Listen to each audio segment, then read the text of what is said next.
Ladies and gentlemen, welcome back to Steve's View. Today we've got a story that honestly feels like one of those political dramas you'd expect on Netflix, except it's happening in real life, right now, at the White House. So here's the scene.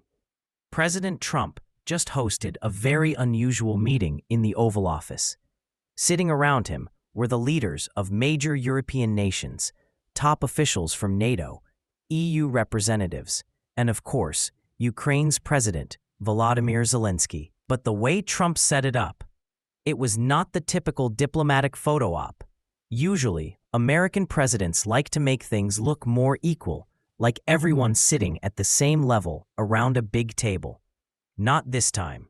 Trump sat back in his chair, behind the iconic Oval Office desk, almost like a schoolteacher.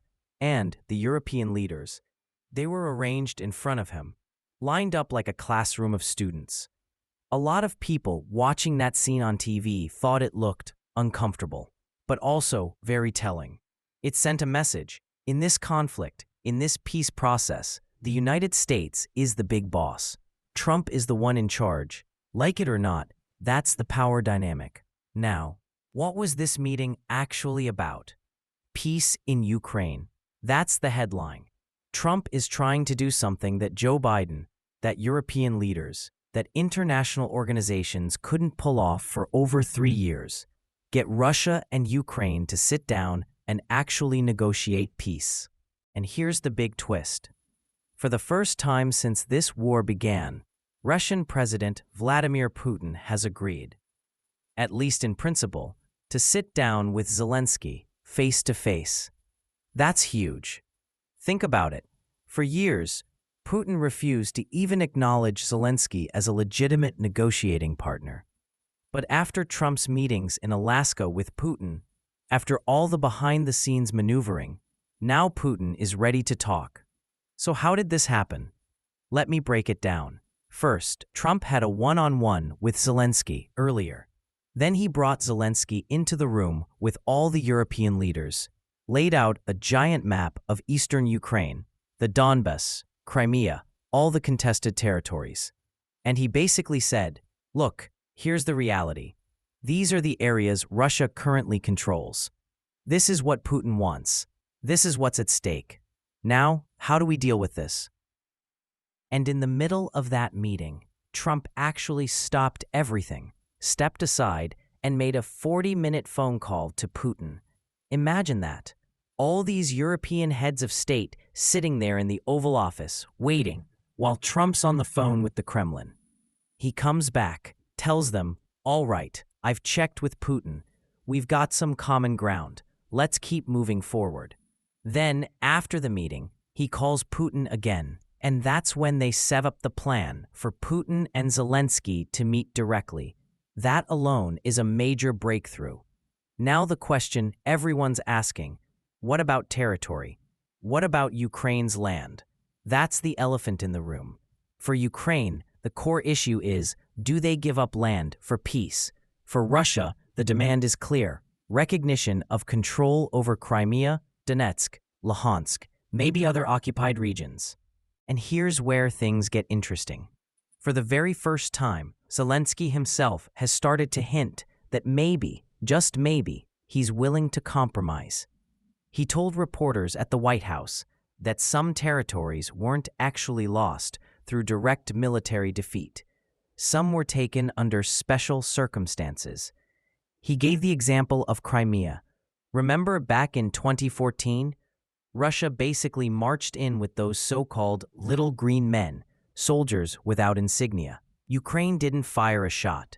The territory flipped without a real battle. Zelensky pointed out that parts of Donbas, Donetsk, and Luhansk were already de facto independent before Russia's full invasion. The local population there is overwhelmingly Russian-speaking, in some districts 80 or even 90%. Many of them actually voted in those controversial referendums to join Russia. So what Zelensky seems to be saying is, maybe these territories weren't lost in a straightforward war. Maybe, in the context of peace talks, we can consider a different solution. That is a big shift. And honestly, it's the first time Zelensky has publicly opened the door to the idea of giving up land. Why would he do that now? Two reasons. First, Europe is exhausted. This war has dragged on for 3 years.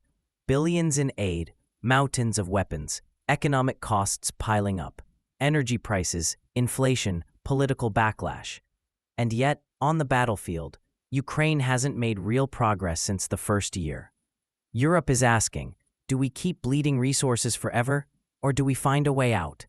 Second, Trump brought something new to the table: secondary sanctions. He basically told Putin, if you don't move toward peace, I'll crush not just Russia's economy, but also the economies of your partners, China included. That's real leverage, and it worked. Even Putin, who usually plays tough, is now signaling he's ready to negotiate. But here's the genius, or the audacity, depending on how you look at it, of Trump's approach. He doesn't want a 2 versus 1 situation. He doesn't want America and Europe ganging up on Putin with Zelensky sitting in the corner. No, Trump's model is first Putin and Zelensky meet alone. Then, if they can agree on the basics, Trump joins as the third party in a 3-way summit. That way, everyone feels like they've got a fair shot. Nobody's outnumbered. So where could this meeting take place? 2 main options: Switzerland or Hungary. Switzerland, because they're already signaling they'd welcome Putin and even said they wouldn't enforce the international arrest warrant if he came for peace talks. And Hungary, because Viktor Orban has close ties with both Putin and Trump. Either way, it looks like within the next 2 weeks, Putin and Zelensky could actually sit across the table. Now let's talk about what Europe is putting on the line here, because peace isn't just about drawing lines on a map. It's about security guarantees. Here's the deal Trump and Zelensky seem to have worked out. Europe will cough up $90 billion, not in free aid, but to buy American weapons for Ukraine. That's a fundamental shift from Biden's policy of blank checks. Trump's approach is, you want weapons? Fine, pay up. That way American industry benefits, and Ukraine still gets armed. On top of that, Ukraine will build drones and sell some to the US. That's a fascinating detail. Why is America buying Ukrainian drones? No one's really sure yet. Some speculate it's about preparing for future conflicts, maybe in the Indo-Pacific, but it definitely shows that Ukraine isn't just a recipient of aid. They're now becoming part of the US defense supply chain. And what about boots on the ground? Trump made it crystal clear: no American troops in Ukraine. That's a promise he campaigned on, and he's sticking to it. But that doesn't mean no military support. Instead, European countries like Germany, France, and the UK may deploy forces for security guarantees. The US role would be air resources. Translation: American planes, American bombers, American tech in the skies. If Russia dares attack European forces in Ukraine, it triggers NATO's Article 5, and then all bets are off. That's deterrence without direct US ground involvement. Even non-NATO countries might get pulled in. Japan and Australia, for instance, are being asked to contribute money, or maybe symbolic peacekeeping forces. Japan has constitutional limits, but they could write checks. Australia? They've sent troops to distant wars before. It's about building a broad coalition. Now here's where it gets political. Not everyone in Europe is thrilled. Germany's Chancellor Merz suggested maybe there should be a ceasefire first, then peace talks. Trump shut that down immediately. No, we go straight to peace. Ceasefires just drag things out. Macron wanted Europe to have a bigger seat at the table, not just a US, Russia, Ukraine triangle. Trump basically ignored him. For Trump, the key players are simple: him, Putin, Zelensky. Everyone else? Support staff. And let's not forget the media reaction. Liberal outlets in the US are fuming. They never thought Trump could get this far. They predicted failure, chaos, embarrassment. But instead, Trump has already brokered the setup for direct Putin-Zelensky talks. Now the headlines from left-leaning outlets are dripping with sarcasm and bitterness. They hate the idea of Trump pulling off what Biden couldn't. So where does this leave us? Look, nobody's saying this is a done deal. Putin is still Putin, unpredictable, slippery, always playing games. Zelensky is under massive pressure at home, not to surrender territory. And Trump? Well, he's betting big. His whole philosophy is peace through strength. Show the other side overwhelming power, give them one last chance to settle, and if they don't take it, hit them with crippling sanctions. That's the carrot and stick, Trump style. The stakes are massive. If this works, Trump not only ends the most devastating war in Europe since World War II, he also boosts America's global standing and his own political capital. If it fails, critics will say he legitimized Russian land grabs and sold out Ukraine. But for now, for the first time in a long time, there's real movement. Putin and Zelensky may soon sit down together.